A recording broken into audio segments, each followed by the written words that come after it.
Hey guys, welcome in. It is Brad with College SportsCast.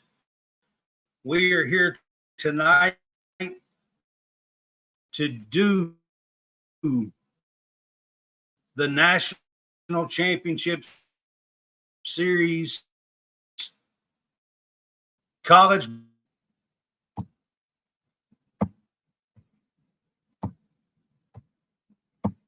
There we go.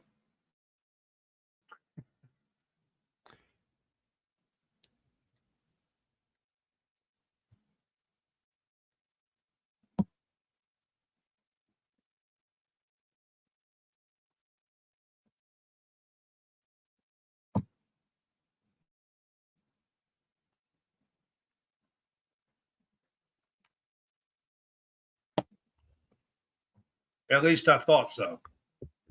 Maybe we'll do an intro. Who knows?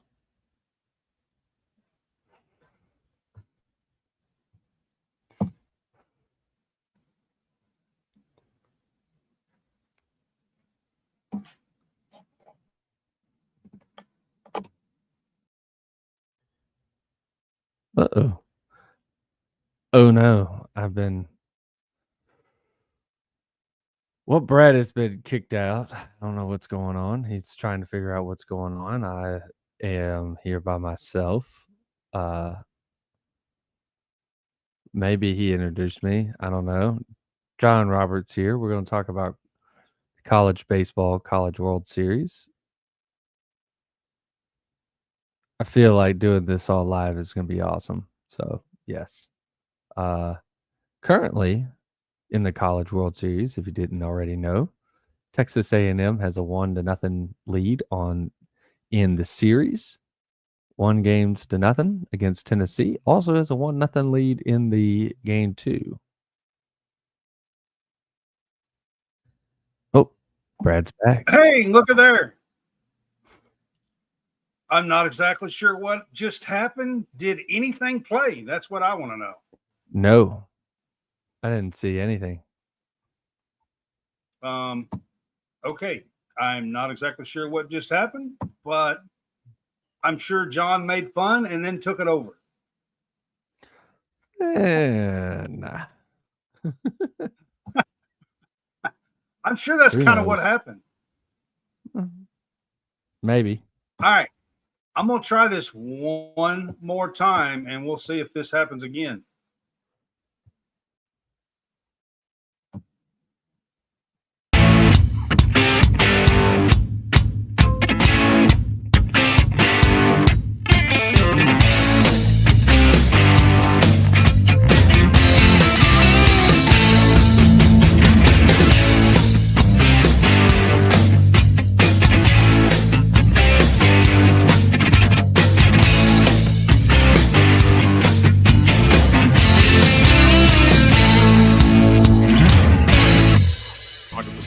We executed. I heard a fan offer free Dippin' Dots if I blew it. Wanted to have some fun, execute. I had bombs. Stay as a team, execute, give 100%. Dippin' Dots sound good.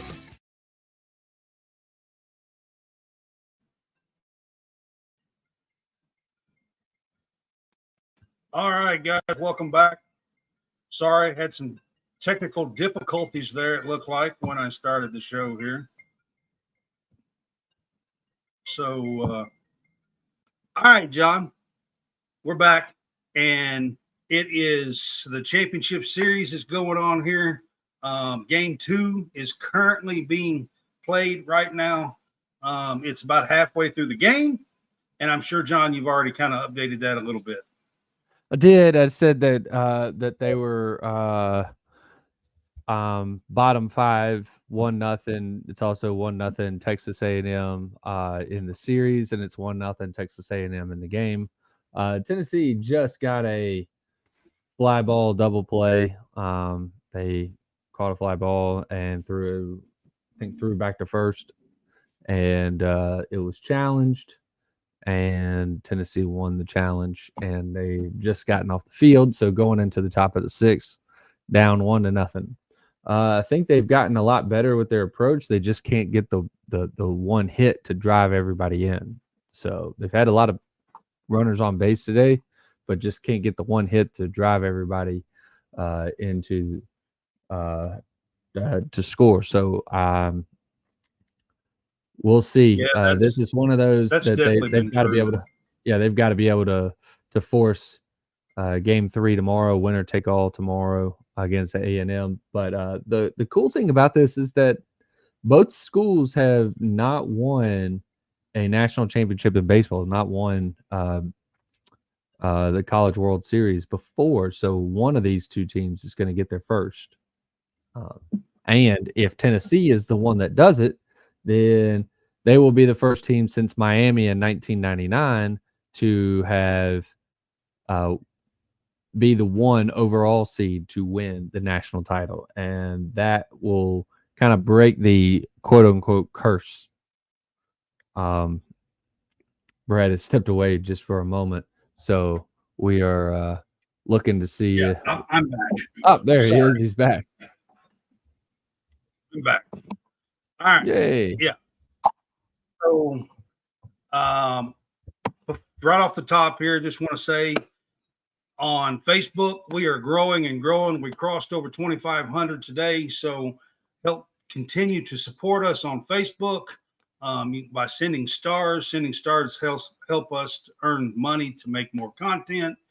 You can also do that by subscribing to our page now. That gives you your own subscribers page, and I make posts there. You also try to grow on YouTube and everywhere else. And then, of course, at the bottom of the screen, I do have our True Victory that is going through the bottom of the screen there. And I am wearing one of the True Victory shirts today. This is one of the True Victory shirts. And they are veteran owned and operated, and part of their proceeds go to help vets and first responders. And it's a good way to help support us as well by using our code, the Fanboys, for a 15% discount at truevictory.com. All right. So, John, the College World Series, of course, Kentucky was in it this time. And we had a walk-off to start with. First game, won a game. Big moment for Kentucky baseball. They've never been there before. And of course, they run into this A&M team, and their pitching staff is just amazing. Yes, yeah, their pitching staff is just absolutely giving guts performance because, I mean, if you really look at it, they've got a couple of guys that are hurt, and they've got a couple of guys that they've been leaning on a lot during this postseason, whether it's in the College World Series or in Super Regionals or in Regionals. Guys like Aschenbach and Prager, who has done a lot of has been very, very solid. He's had a couple of starts that weren't so great. That was early on, but then has been very solid his last couple of starts. Cortez is out there now. This guy is a guy that started the game today, and he was kind of all over the place as far as his fastball, but his slider has been one of those that's just been He's really got some movement good on his stuff, though, man. Yes, he's got stuff, and he is 100 plus on the fastball. Slider's pretty good too, 101, 199. I mean, and then he's got, I guess it's a four seam that goes back in. It like curves the other way that the pitch is really not supposed to do. Usually that's a two seam unless he's got some sort of angle with it. It may be a two seam. I'm not sure. Yeah. Man, he's got a heck of a pitch.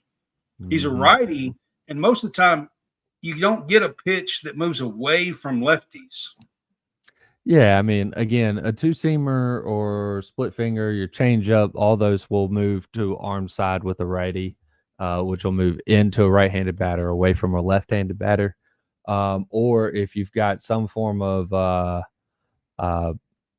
slider that backs up. So they've had some that there are some sliders that will back up, and so from a righty's perspective, if it's coming, where a normal slider would slide away from you, sometimes they actually keep coming into a righty. So yeah. Right. Well, let's talk a little bit about just the college baseball season itself. Charlie Condon, there you go. Got you a baseball there in your hand as you Yep, speak. There, right here. It's the Charlie- NCAA. It's SEC ball. So yeah. NCAA, SEC. Charlie Condon wins the Golden Spikes award yesterday, and what did you think about that? Him winning it. Did you think he should, or Christian Moore, or Travis Bazana, or Hagen Smith, or who did you think really should have won it? So honestly, I think that the Golden Spikes should have had 5 people in the finalists. They should have had 5 in the finalists, and at that point, you can say who you believe or whatever. But the 3 that they had, I think the 3 that they had in it should have been 3 of the 5. But then I think they should have added two more. All right, so I think that they should have had a Christian Moore, so SEMO, off of this Tennessee team, and then I think that Jack Caglione should have been the other one. But the field that they were given, Charlie Condon, I think definitely was the guy that should have won it with the field that was there. So you had, I believe you had Hagen Smith, Charlie Condon, and Travis Bazana, and Travis Bazana being the one guy that's not that is representing everybody outside the SEC, being a Pac-12 Oregon State guy. He's going to go high in the draft. That guy is unbelievably good, but based on what was going on, I think that they got it right with of the 3 guys. I really honestly believe they should have put the other 2 in there. And at that point, we can argue what we want to argue as far as should either one of them been the winner. But of the 3 that were in the finals, I think Charlie Condon was the guy that should have won it. So yes. Also, the first team All-American team was announced yesterday as well. I think there was 6 SEC guys on the first team. Does that sound right? Yeah, I'll have to go back and pull it back up. So it's something I hadn't had pulled up yet. Yeah, but I think there was 6 first team guys. I mean, there was a second team and a third team as well, and Kentucky got a 1 or 2 on there in the third team. I know Ryan Walsmith was third team. I know. But I was just talking about the first team. I think there was 6 SEC guys off the first team, I think. Yeah.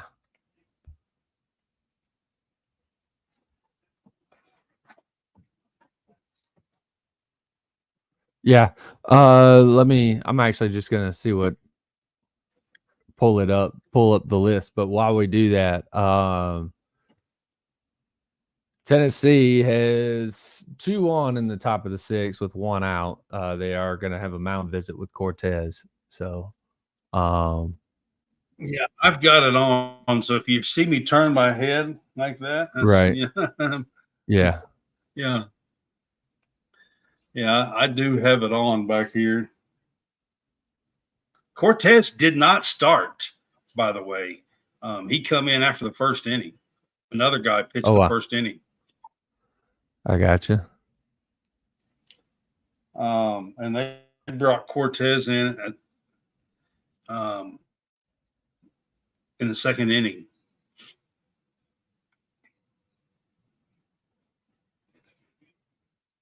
They're taking him out. That's it.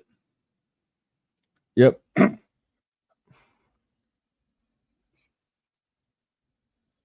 That looks like with the trainer.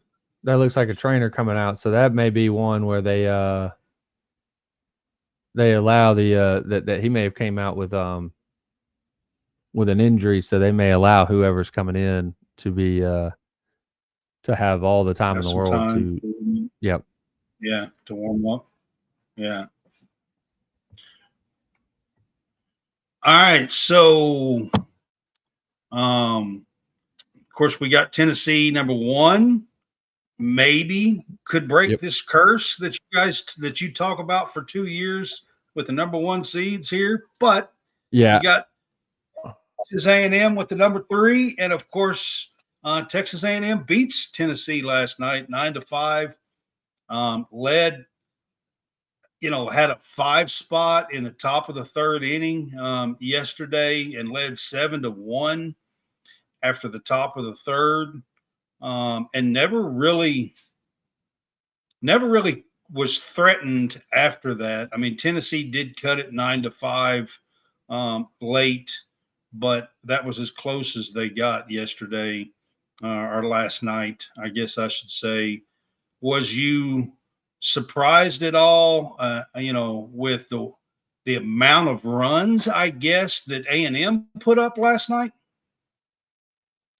I think a little bit with the amount of runs that A&M put up, but I mean, look, this offense has been pretty good as far as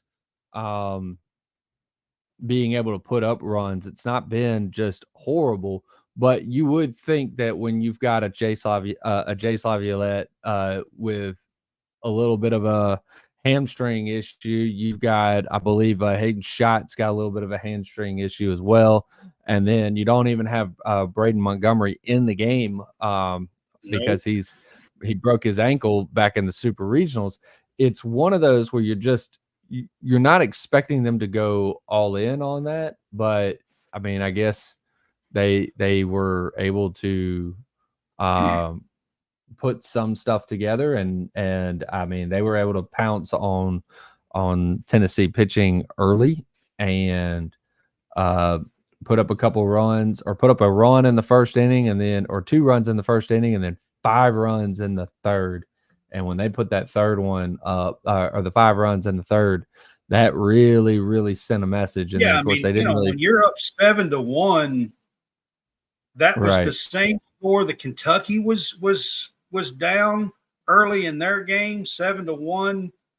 I mean, it's in these playoff type games. That's with the uptick in pitching and everything.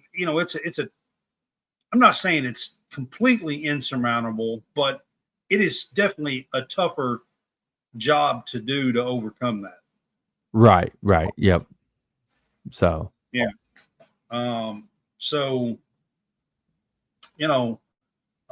Tennessee fought last night. Like I said, they did cut it 9-5 late. But Aschenbach, or whatever his name is.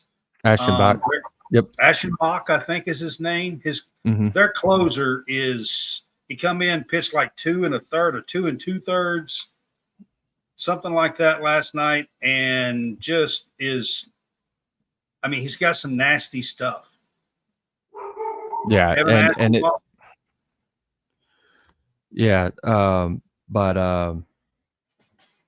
he threw minimal for the first 2 innings, and then I think he ran into a little bit of trouble late in the game, but where he got some pitches into him, but for the most part, I mean, he did it relatively with ease. I mean, most of the time, your closer doesn't pitch a 3rd inning most of the time, but Right. I mean, well, college, that's kind of where you see a lot of that in college, and you see a lot of it, especially in the College World Series. So, yeah. Yeah. But yeah. My question to you right now, they're up 1-0, and we're in the 6th or 7th inning. Do they throw Aschenbach today? If they have the lead, do they throw him today? Yeah, I think he's fine. I think he would be able to go if they have the lead late in the game, and I think they would throw him. Yes. Yeah, look, it's go ahead and seal the deal. The guy was untouchable yesterday, so you do it again. You do it again. I don't think he threw enough pitches yesterday. Tennessee, their pitching, I thought was kind of maybe one of their weak spots, and I thought yesterday that kind of showed up. Now today, Beam actually pitched a really good game. Yes, Beam is like the guy that they really wanted to get to. They were hoping once they got into him, it kind of recalibrates the pitching, puts the pitching back onto the Tennessee side where it now becomes more of a strength as part of a weakness as it was yesterday. But especially with their starter or their opener not going very far into the game, and then AJ Causey not really pitching also very deep into the game. So those were the two pitchers right there that kind of started out the game yesterday, and pitching would have been much more of a strength for them had those two guys were able to been pitch deeper into yesterday's ball game. It's up until they get Beam into the game today that it recalibrates as far as being a strength. And it just, I mean, it's they've been doing well, but again, A&M has found a way to keep the Tennessee bats from getting runners in scoring position so far in this championship series. Tennessee's not done great with runners in scoring position. Correct. Now, yes, they have throughout the whole year, and I'm not saying they definitely have the capabilities to do it here late in this game. This today right now, it's just a 1-0 game. This can be turned around by the swing of the bat one time. So you just never know. And Tennessee definitely has the guys to do it. They have five guys with 20 or more home runs. Yes. I think that's a record or something, I believe. It's the first team to ever have 5 guys with 20 or more. I said it's a record or something. Yep.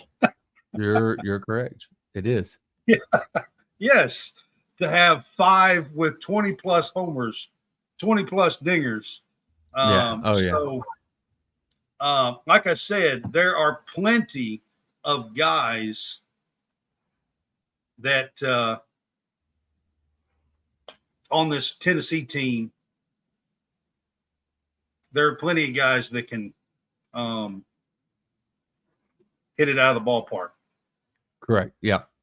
And I mean, look, almost everybody over on the A&M side can do it. They just don't do it with the same frequency that Tennessee's done it, which is crazy. I mean, again, you've got the Jay Slavielette, you got Grahovac that opened the game up yesterday with a home run.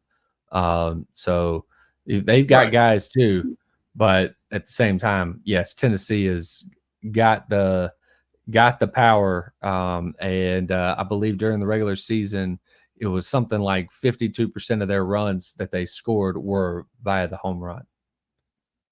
Right. Yep. Yeah. So, I didn't see what has happened here. They just changed pitchers. What did they get them out, or? Are you talking about with A&M? I didn't see. A&M got a double. Yeah, they had to change pitchers. Yeah, A&M induced a double play and got out of the inning real quick. Yep. So now they got out of another game. They did. Tennessee is yet to be able to get that one big hit to be able to score the runs that they've been putting in. They've been getting guys in scoring position. They just can't get them across they just can't get them across and score. So yeah. Well, I'm gonna put you on the spot here, okay? So who's gonna win today? It's a 1-0 game. I still say it's an anybody's game right now. You got about 3 innings left, 2.5, 3 innings here. Yeah, it's anybody's game right now. And I mean, look, A&M Yeah, I mean, look, third game tomorrow, or it is. And finish this. it is anybody's game right now. A&M certainly is riding the momentum from last night. They are still up, and they are still being able to shut the door defensively against against Tennessee. So every time that Tennessee seems to be getting some form of momentum, A&M has been able to get the one pitch that just shuts it down, and they ride that momentum. Whether they have been able to finish by scoring again or anything like that, that remains to be seen. But Tennessee is running out of chances right now. They should. I mean, look, they've got the capability of doing it. I honestly think that the A&M has got all that momentum, and I think they're probably going to end up ultimately finishing this off today. Yeah. Or do you think it goes to tomorrow? I think it ends up being today. Okay. I had to put you on the spot here, but the next thing I want to talk about, and I know you're going to enjoy this. So when Omaha started, we had 4 SEC teams and 4 ACC teams. Correct. For the first time, this was a SEC versus ACC showdown in Omaha at the College World Series. Right. And the SEC kind of dominated. And I wouldn't say kind, I would say they did. I just want to I want to hear what you have to say about it and how it all went down, because in every avenue there was 3 ACC on one side and 1 SEC. That was Tennessee. And then there was 3 SEC and 1 ACC on the other side with NC State. Correct. And in every avenue, it was SEC in the winners, ACC in the losers. The only wins that the ACC had was against itself. So you're right. The only losses the SEC had were against itself. Yes, the only losses that the SEC had was against itself. So you're right. It was a complete domination from that point. I just wanted to hear your takes on it, your thoughts on it, and your pride on it, I guess. So there you go. Well, I mean, look, for the last 10 years, I've been in and out of trying to push the SEC as a baseball conference. And we're now sitting 35 years since Georgia won the first SEC national championship in baseball, and that was in 1990. Since then, it has been utter domination by the SEC. Before that, it was all West Coast. It was Pac-12. It was I'm trying to think of all of the WAC. It was all of those conferences that were out west, because it was Pac-12 and teams that eventually became Pac-12 teams, because Arizona State wasn't necessarily Pac-12 at the time that they were winning some of these things, or Pac-10 or whatever you want to have as their conference, Pac-8. But it was dominated by USC from, it was Pac-8 pretty much from 1940s. I think it was like 1943 or something like that. That's about when Omaha started. It's kind of in that neighborhood. Anyway, from that time, 47, I think I've seen somewhere around there. So either way, from that time, the team that has won the most College World Series has been USC, and I think they still hold that record. But and having the Pac-12 or whatever you want to call that, whatever the conference that used to have USC, UCLA, Oregon State, Washington State, all those teams, they were really good. And even once you got into the early 2000s, I mean, there were a couple of teams. There was UCLA, Arizona State right at the beginning of the 2000s, Arizona State right at the beginning of the 2000s, but it was mainly UCLA, Oregon State were basically your baseball teams out of the Pac-12, and they carried it for about the next 20 years or so, but that was it. But they didn't. You had a couple of them go and lose in national championships, and then Oregon State won a few of them. But that was all you got out of the Pac-12 since the year 2000. But yeah, I mean, in the last 35 years, especially the last 6 years, I think the SEC has won it the last 5 out of 6 years that the championship has been played. I mean, it's been the last 15, 17 years, it's pretty much been domination. Oh, I know. I mean, because you go back, you have Vanderbilt winning in 2014. I think there was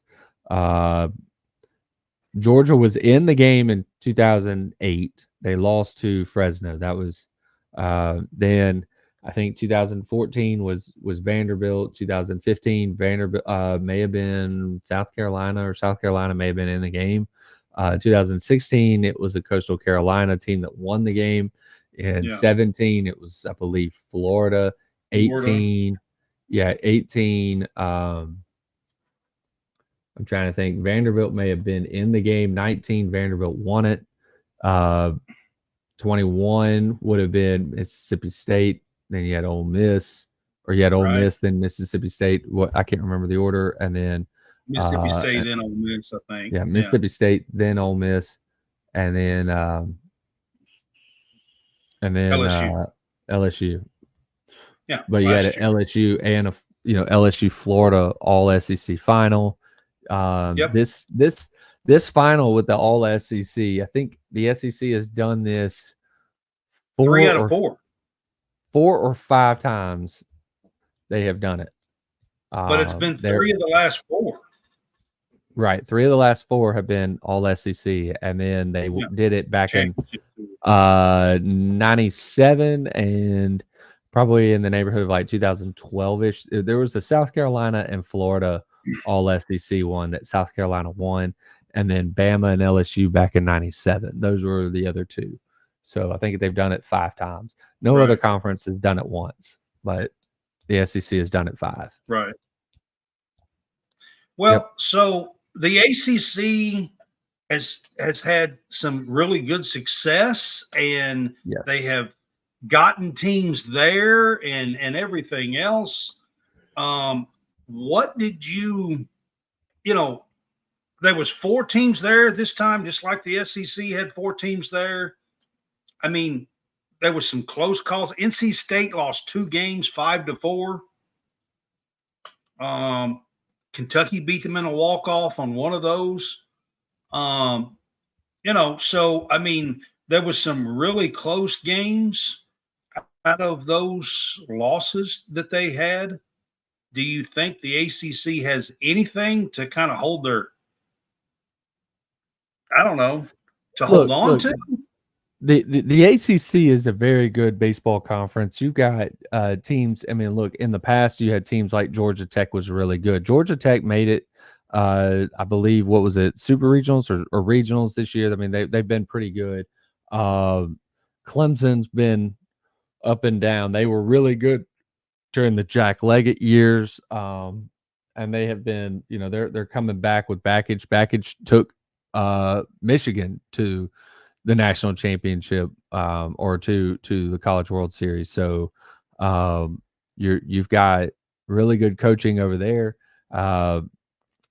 NC State has been pretty good over the last 5-6 years in baseball. Miami's been good, even whether they've been in or out of the conference, they've been good. Florida State has had a staple of 40 years where they went to the postseason. It got snapped for the first time last year, and then they were back in it and in Omaha again this year. So they've got a really good coach with Link Jarrett, who took Notre Dame. So this is the ACC, and I mean also with North Carolina. North Carolina's been a staple, being very good for in the ACC. So look, the ACC is not hurting in baseball, and they are really good conference. The SEC has just been like, that's what is impressive, is that the SEC has just been better than that. And the ACC is really good, and they were really good before the All I know SEC is really with took over. Kentucky's first showing, I was just glad that they was not the only one that that lost a game or something Yeah. like that. Well, they I was also- just glad they were a part of the beatdown and not the other way around. Right, and I mean, like, they didn't go 2 and Q, so they showed themselves, they can hang their head high and everything like that with Yeah. their first showing in the College World Well, Series. I mean, if you want to get to that, I mean, Kentucky's season, man, you got to tip your cap to them. I thought they had a fantastic season. Coach Mingione, I know he got at least 2 Coach of the Year awards and deserves it, I believe. I mean, preseason, they were picked 5th in the East preseason in the Yeah, SEC. and honestly, I mean, even in the early season, we were actually talking about this. I kept telling you that early on. I mean, it's always been Kentucky's really good in the non-conference. They get into conference and they just don't win as much. This year, not that way. They really surprised everybody, turned heads, including myself, where they beat teams that they normally just hadn't in the past beaten, and they, congrats to them that they made it, that they were able to make their first College World Series, and that they actually, again, won a game when they were there. Yep. And when you get to the World Series talk here, I mean, yes, it was Kentucky's first trip, but these 2 teams that's playing right now in Tennessee and Texas A&M, they've been there. Texas A&M, this is their 8th time at Omaha. Tennessee, this is their 6th. But neither one of these teams have won a national title. So Correct. whoever wins the title here is going to be a first-time champion. Correct. Yep. Whoever wins the title here will be a first-time champion, and it's been, polled, many a times this week. What fan base would you rather have win a national championship, Texas A&M or Tennessee? Which one do you think would be just more unbearable? Trust me, I've debated that question all week long as well. I think John knows how I truly feel about the Tennessee side. Hey, he knows that, but I think he also knows how I really feel about A&M as well. And it's tough. This whole thing, it's just like, wow. But it is what it is. I've enjoyed covering the college baseball season this year. John's right. It was more fun because Kentucky was good. And they had not just a good team, they had a really great team that had a chance all the way down to the end. I mean, Prager, who pitched last night and basically shut down Tennessee, is who shut us down 5-1. And you got to tip your cap to Texas A&M pitching. Their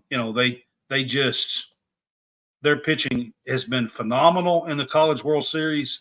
That's the reason why they're up today in Game 2, 1-0, against a stellar Tennessee offense, and they have held them to 0 so far today, 7 innings in. So, I mean, yeah. So a little live in-game update here. Aschenbach is warming up in the bullpen, by the way. Christian Moore had a leadoff walk, and now they've got Burke up to the plate, nobody out. So, yeah, Burke is batting. Yeah. And so again, this is a threat whether they've got more in scoring position or not. He's on first base, but I mean, this is a threat because it's the top of the lineup. The 2-hole hitter is up. You got Billy Amick on deck. You got Dreifeld and a few of the other guys, Inslee and Tiers, coming up behind them. So I mean, those guys, every one of those guys can knock it out of the ballpark or get base hits and really cause damage here. But like I said, A&M has done really well to get out of any sort of jam all game. So there's a possibility that they're able to do it again. Who knows? But again, they've got Aschenbach in the bullpen, and he is warming up. So I mean, I figured he would go. I just don't know. Like, I would be surprised if they bring him in the 7th after him pitching 3 innings yesterday. it just depends on how it goes. Right. I figured he would go at least an inning, give an inning or so today, but 3 innings here would be a tough one. But maybe he has it in him. I don't know. He is probably the best closer in college baseball this year. I would say that, wouldn't you? Yes, I mean, he's been the best stopper of everybody. He's been able to just with the way that he pitches, he is what you would deem a soft lefty, just because of the fact that his fastball's not throwing 100. He throws 90 to 92. Yesterday he was getting it up there to 93, 94 on some of those that look like he had a little extra juice, but he is he's a guy that just relies on his stuff. He's very pinpoint accurate with that with the slider and with the changeup that he throws, and that it's not got a lot of movement. Right, and his fastball is more as a setup pitch, which ends up getting swing and misses because of how much he throws all of the off-speed pitches. Then when he throws that fastball, now it looks, instead of being, looking like a 92, 93, it looks like a 96, 97, 98 kind of pitch. So, right. Yeah. All right. So one other topic that I wanted to bring up kind of from the College World Series here is Florida. Florida baseball, before this tournament even started, there was a lot of talk that, maybe Florida didn't deserve to be in. They were the last, even before the season series, they had to go to Georgia and win 2 games at Georgia and win that series to be above 500. So, and if you're not above 500 in baseball, you can't be in the tournament. And they barely was above 500 to get in. And a lot of people was saying that they didn't think they deserved to be in. Florida makes a run all the way to Omaha. They take Kentucky out. In their one game that they got against Kentucky at Omaha, and knocked them out in the double elimination game after A&M had beaten Florida, and so they took Kentucky out and made it to the semifinals. Basically, what do you think about Florida, Jack Caglione, and just because they have a bunch of hitters too? I was talking about how Tennessee has 5 with 20. Tennessee's got like 7 or 8 that's like plus 13 or something like that. Right. So Florida has, it's not just Caglione, especially during their run at the end. They had their 3 or 4 hole hitter, Austin, and I'm trying to remember his last name off the top of my head, but he was one that was posting up very, very good numbers. And by the way, as we are talking, Dreiling just went deep. It is now 2-1 Tennessee. He did. Yeah. Dreiling, by the way, if you look at his face while he has the helmet on, looks just like Christian Bale, by the way. So I just wanted you to see that. Okay. So Tennessee gets their first lead of the national championship series. That's right. They did. They're very dangerous, and pitcher left one up, and Dreiling was able to, Dreifeld, I can't remember what is that. Dreiling was able to. Dreiling, I think. Yeah, Dreiling was able to pull one into the seats. It started out with a Christian Moore walk. He then Burke flied to center. Christian tagged up from first base and took second base, and then I believe Amick flied out to right to Laviolette. Laviolette was able to make a really good throw to keep Christian Moore from tagging up and going into third. Dreiling hit the home run, and then I believe that is the center fielder right there that just went hit a pop fly shallow right field to Inslee Laviolette. Yep. Inslee. There you go. Hunter Inslee popped up, and so Tennessee leads 2-1. Correct. Going into the bottom of the 7th. Yes. So A&M is the home team today, so they get the bottom, the bottom of the innings today. A&M does. So if this game goes like it is, they will have the last at bats, in the bottom of the 9th here. But them being up 2-1 here, maybe that Aschenbach doesn't come. Maybe he doesn't come in now. Yeah, it's a possibility that he doesn't come in, and that you'll see, what is it, Nate Snead for Tennessee. Nate Snead, I think, is their closer.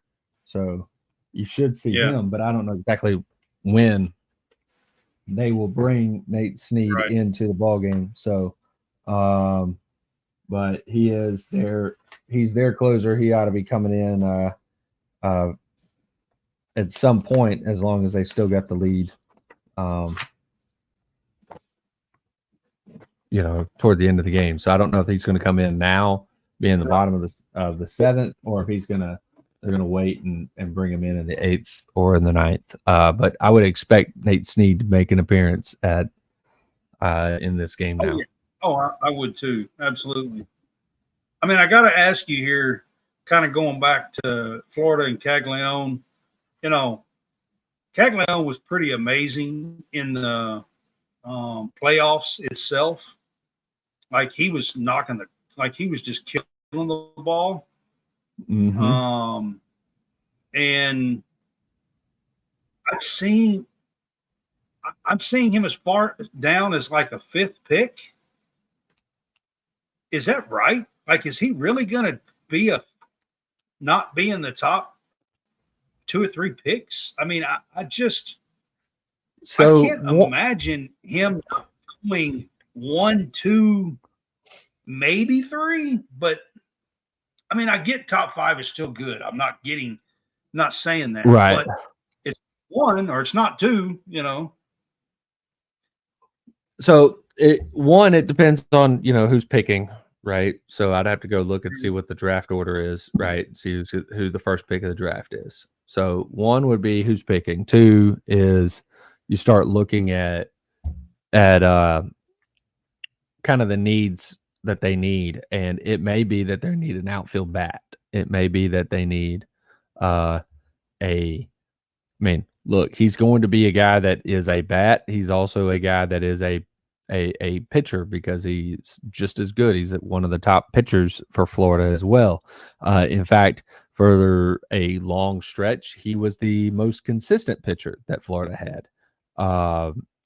But they weren't going to put him either Saturday or Friday because of the fact that they wanted him to pitch Sunday and Sunday only, and that he be the first baseman on Friday and Saturday, and be the pitcher and DH once he came out of the game on Sunday. That was the way that they were going to run it. So they weren't going to move him out of that Sunday spot.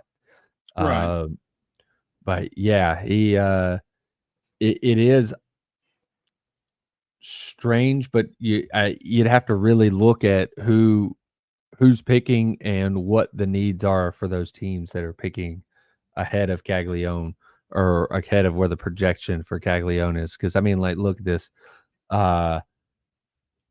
There are guys like Chase Burns, Hagen Smith, that are, like, guys that will be major league pitchers probably by the end of this year, the end of this season. They could be in the major leagues as pitchers, or to start next season. I mean, they're Paul Skeens caliber. They're guys that are going to start next season as far as being in the major leagues. They should start next season or be in the majors by May of next year.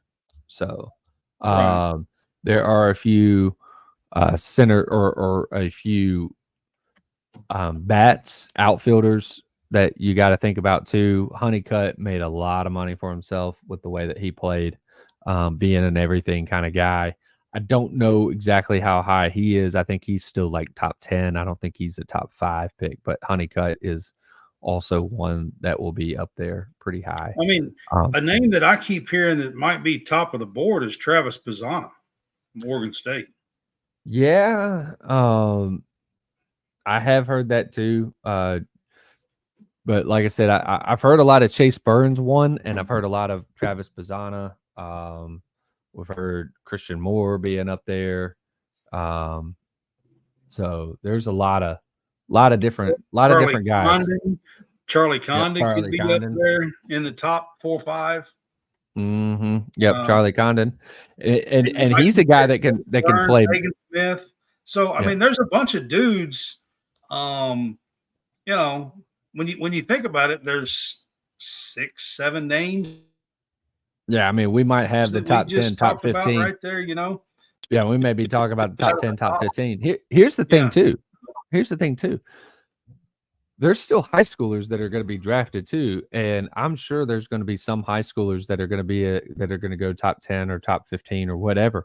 This teams are starting to get away from what seems like high schoolers being picked in the top part of the draft, just because here's the deal. They all need development. Every one of the high schoolers. There's not going to be somebody that steps off the field from high school. They could step right onto a major league field, right? And that they all require development. Well, that takes up time and money to develop them. When you can get these college. If you're a high schooler anymore and you get picked that high, you get picked in the top 10, 15.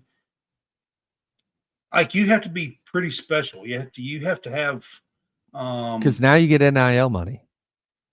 That's not a lot, but you can get NIL money. They're getting pretty close to getting where baseball, like, there's a good chance that baseball will have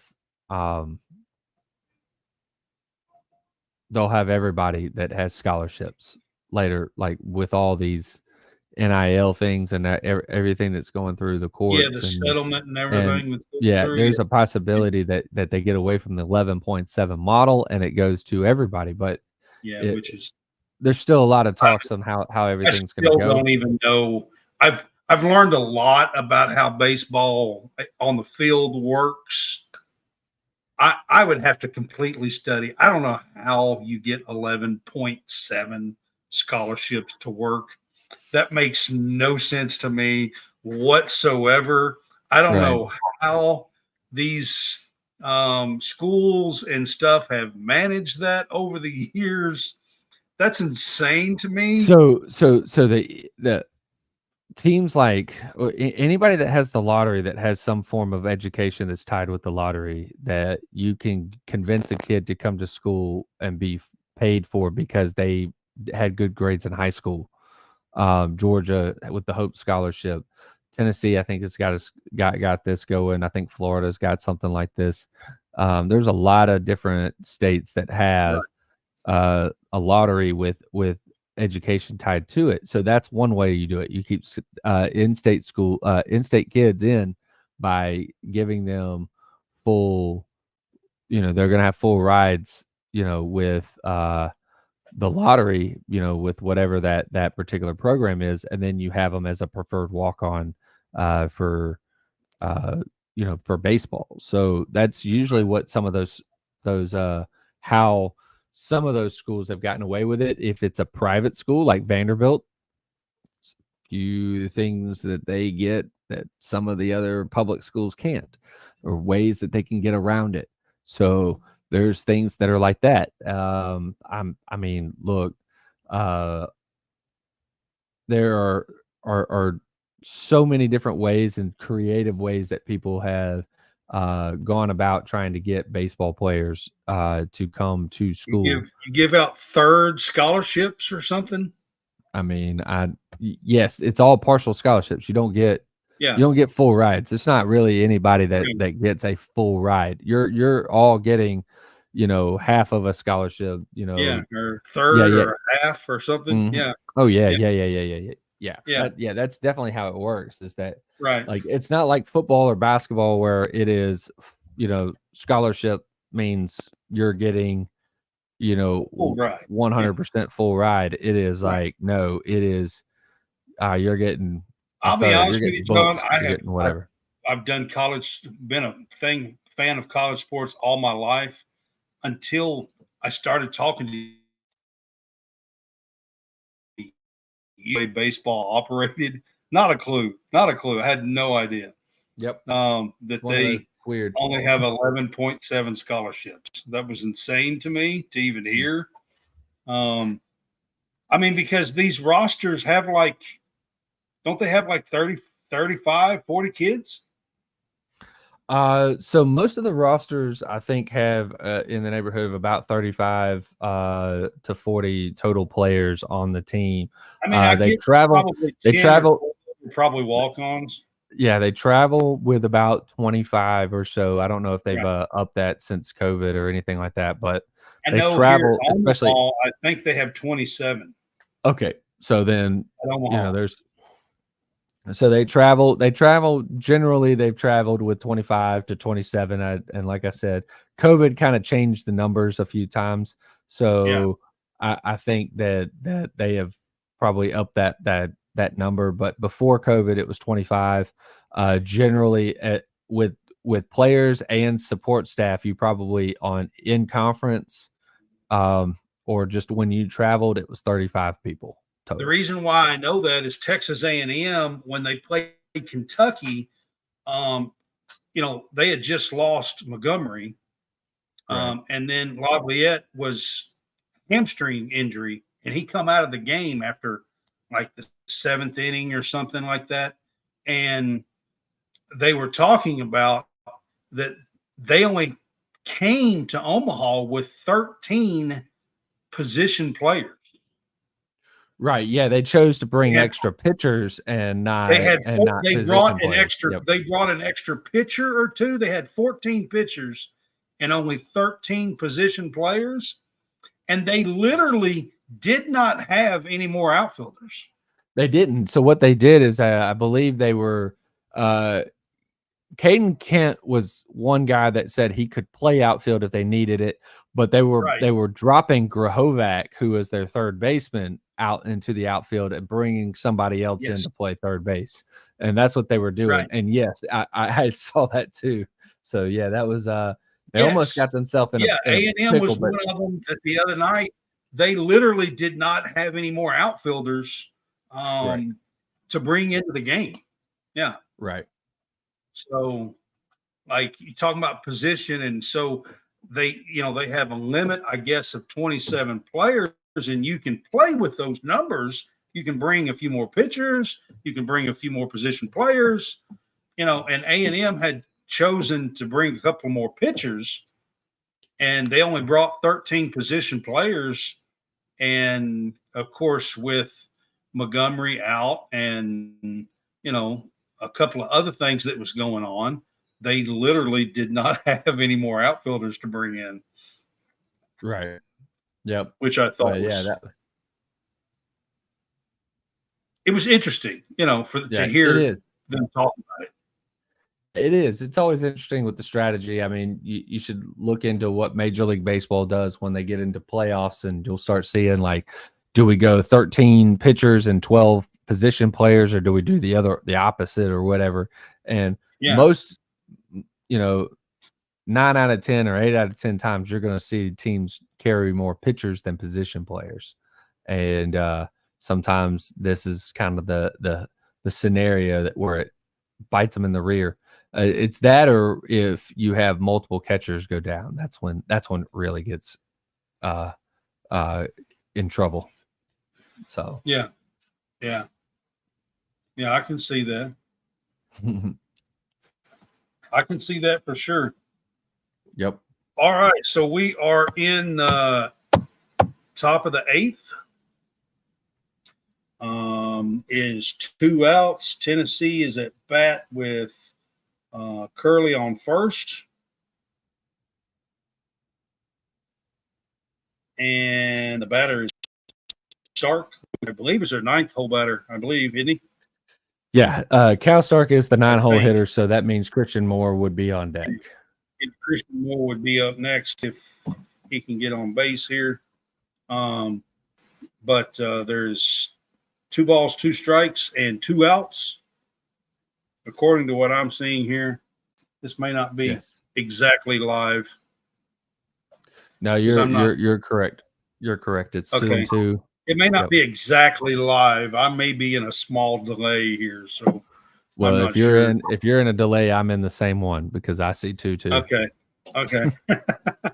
All right. Well, once I started reading, I thought, well, this may be 15 seconds behind or something. I don't know. Right. But anyways, and Tennessee leads now 2-1 here in the top of the 8th.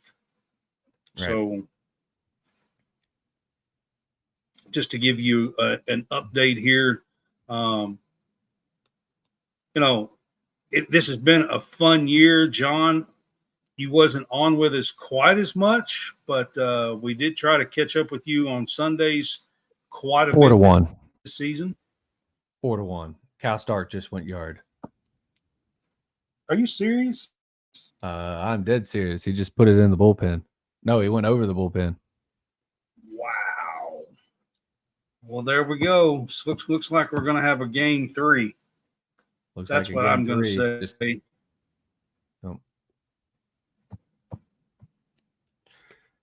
A&M's got 2 more at bats.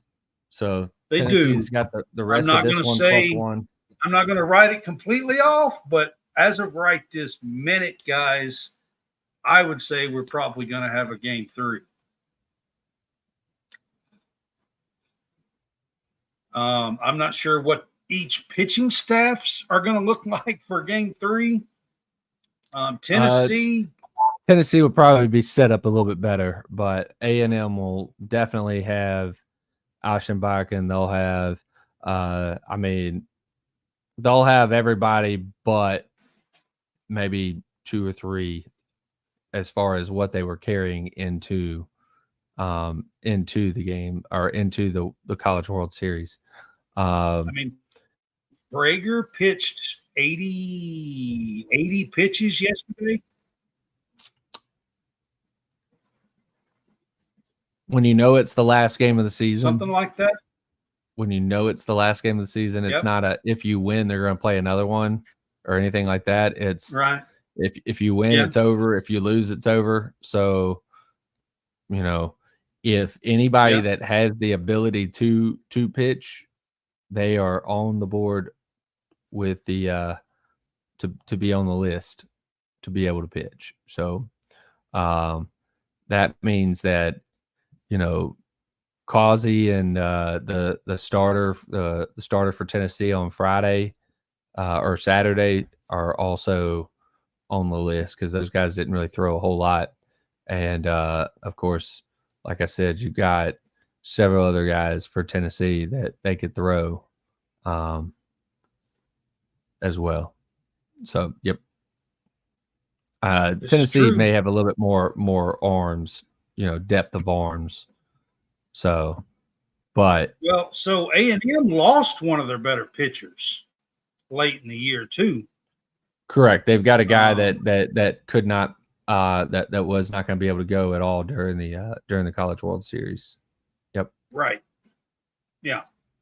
That was a part of their staff throughout the whole season. So that hurts them for a game 3 tomorrow as well.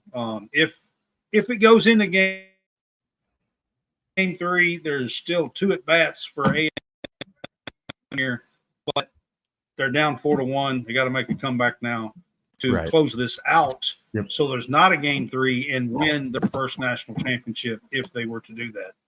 So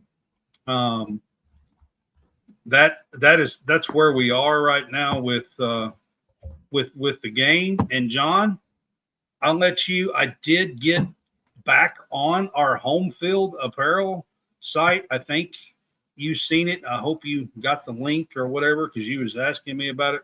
Yep. And I've had some issue with it. I had to email them several times. I'm not exactly sure what happened, but I had to get a little help to get back in. Yeah. Because even after they tried to help me, it still didn't work. And I had to message them again, and they had to do it a second time. And it's been kind of a mess. But anyway, I finally did get back in to be able to get to our link for Home Field Apparel. Home Field Apparel, if you guys don't know, I'm glad you guys are listening. They are a vintage collegiate apparel. They also do some pro stuff. They're getting into some racing. They do some Indianapolis Colt stuff, just a little bit, but they're a really cool thing. John has known about them and helped us get Home Field Apparel. And I'll let John I'm surprised he's not wearing something. Yeah, today I wasn't wearing one, but I normally am wearing a Home Field Apparel. They have some of the best shirts. The comfortability of these shirts are really awesome. They've got some really cool sweatshirts and everything like that as well. Joggers, you name it, they've got it. They've got hats. They've got some of these jerseys that are out there now. Bomber jackets, cool. Oh yeah, bomber jackets. But they are licensed apparel for about 100 or over 180 schools now. And you can check out the list of schools when you go to homefieldapparel.com. And when you do, for first-time buyers, put in the code CSCast for 15% off, and you will not be disappointed. You can also go to greenvillesportsmedia.com. We have a link on Greenville Sports Media website that is our specific link.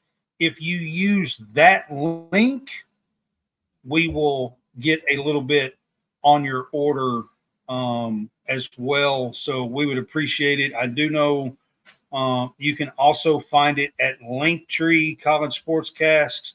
That link is on there as well. So there's a couple of places that you can go to find our link. But GreenvilleSportsMedia.com, the website, is probably the easiest one. There is their logo, Home Field Apparel logo, is on the site. And you just click that, and that goes straight to our link and will help us out.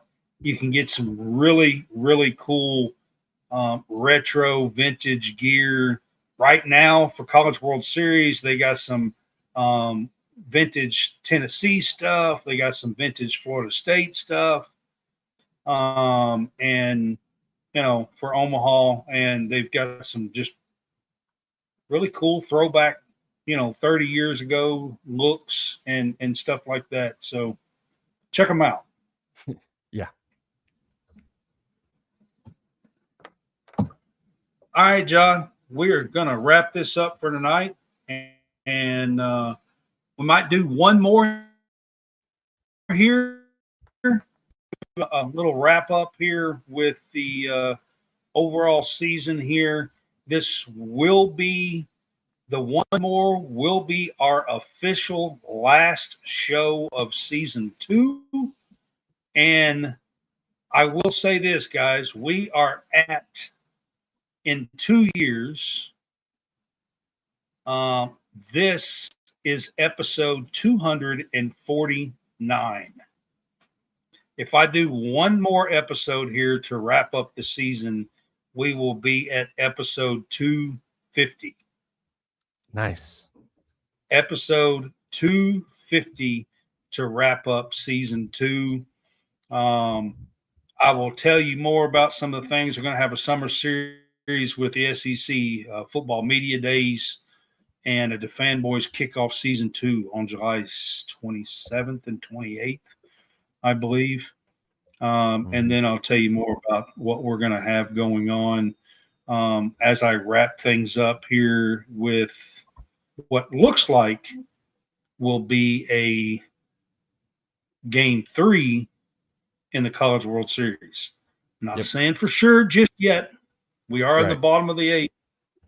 But what looks like what could be here a game 3 in the College World Series versus SEC versus SEC, Tennessee versus Texas A&M, and neither one has won a national title. So whoever wins this is going to be cloud 9, ecstatic. Yep, exactly. Well, all right. All right. Well, I appreciate it. You guys have a good night, and we will see you next time. See you.